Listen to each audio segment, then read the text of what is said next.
De ce point de vue, on peut s'interroger sur le caractère rituel de la commémoration du génocide des Juifs.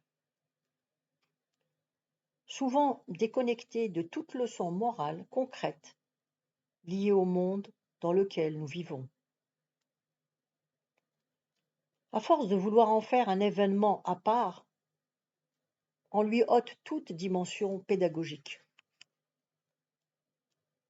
Le débat sur la guerre d'Algérie devrait pourtant nous amener à penser plus globalement. La colonisation s'est appuyée sur l'idée d'une hiérarchie des civilisations, sur la théorie de l'évolution appliquée aux sociétés humaines. Au XIXe siècle, cette doctrine de la suprématie s'est trouvée confortée par l'invention du concept de race, concept investi de toute l'aura de la science positiviste. Nulle philanthropie ou théorie raciale ne peut convaincre des gens raisonnables que la préservation d'une tribu de Kafra de l'Afrique du Sud est plus importante pour l'avenir de l'humanité que l'expansion des grandes nations européennes et de la race blanche en général. Écrivait un théoricien allemand, Paul Rohrbach, dans un best-seller publié en 1912, La pensée allemande dans le monde. Cette vision de la gradation raciale contribua aussi à la naissance de l'antisémitisme moderne sur lequel Hitler fonda sa politique d'extermination. Expliquer cette corrélation permettrait par exemple de mieux faire comprendre aux jeunes originaires du Maghreb ou de l'Afrique noire en quoi ils sont eux aussi concernés par l'histoire de la Seconde Guerre mondiale.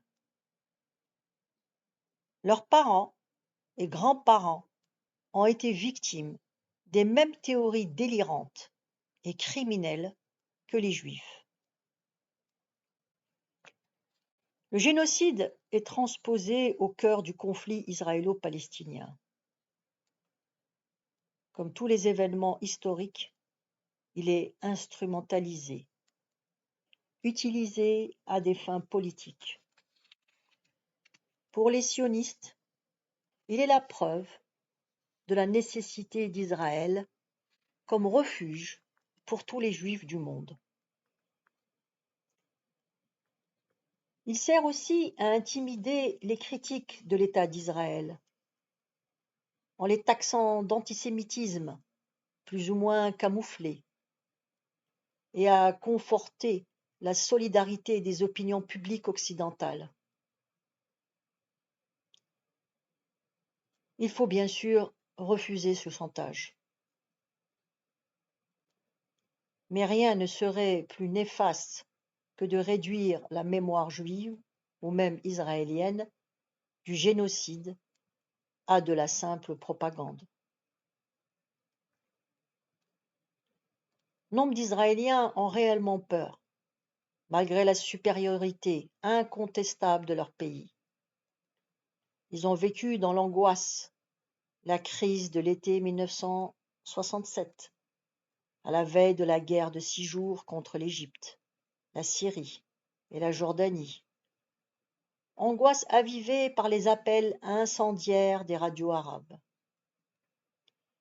Ils croient déceler dans ces déclarations une filiation avec la propagande des nazis. Et parfois, l'accueil fait dans le monde arabe à certains des apôtres du négationnisme ne peut que renforcer ce sentiment. Par ailleurs, je participe depuis des années à de nombreux débats, notamment avec de jeunes Français musulmans, à la fois sur le drame palestinien et autour du livre de dialogue écrit avec Tariq Ramadan, L'islam en question. J'ai parfois aperçu un trouble autour du génocide des Juifs, de son utilisation, de sa place dans l'histoire. Il ne faut pas laisser s'installer la confusion entretenue par les négationnistes.